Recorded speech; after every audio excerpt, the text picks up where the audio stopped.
Hi, my name is Valérie Godin, and I'm actually standing here in Amable du Fond River Provincial Park. And this video is just to talk a little bit about myself at first. I actually went to school for outdoor education. So meaning I studied things like camping, canoeing, hiking, and how to transfer that knowledge to other people. And I actually studied that at Brock University. So I was really fortunate to be able to go there and do those things and then graduate with my Bachelor of Recreation and Leisure Services. So this actually brings us to where, as I mentioned in the beginning, where I'm standing right now, which is Amable du Fond River Provincial Park, which is located just outside of Mattawa, Ontario. If we look out here in the distance, beautiful as you can see. This is actually the Amable du Fond River, which then flows into the Mattawa River.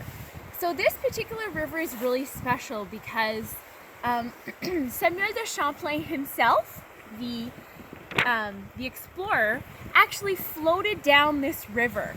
Obviously a really long time ago, but this is where he would have floated. The voyageur, this is really the voyageur route that they did take. So a really incredible link that I like to make is that in the, if we look at the curriculum documents, in the grade 5 curriculum documents of social studies, there's actually a part where the students do need to study the explorers as well as First Nations and how they came into contact for the first times and things like that.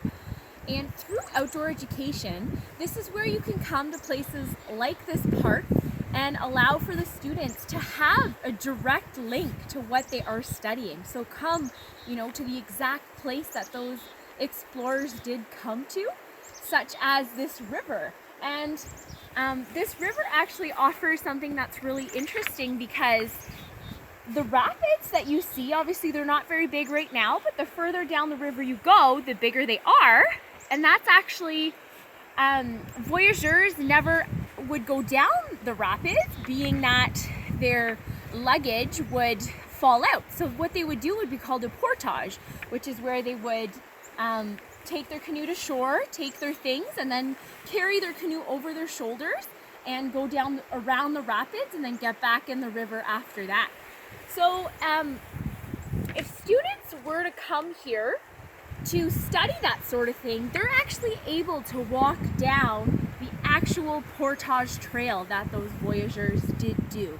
Now we're just going to keep walking ahead here and just to see really how beautiful this area really is.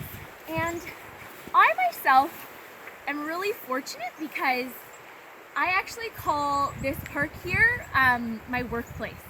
So I actually work for a non-for-profit organization called the Canadian Ecology Centre, and we're an experiential education facility that facilitates obviously outdoor education as well as things like high school credit courses in the summertime.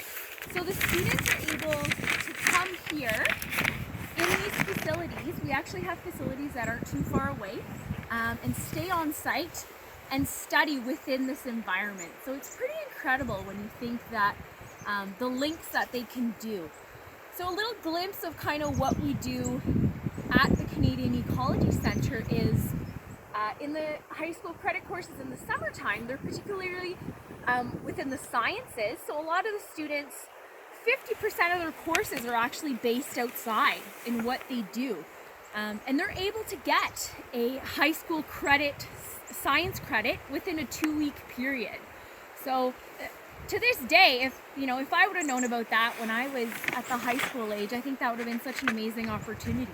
But to know that these things do exist are pretty incredible. And myself, obviously, this is really going into teaching. This is the world that I love. So to be able to take those classrooms, take it from the inside and bring them outside, and really focus on inquiry-based learning. So that's a huge thing that I believe in as well, that can be really beneficial to really physically be able to be within that environment and do those things.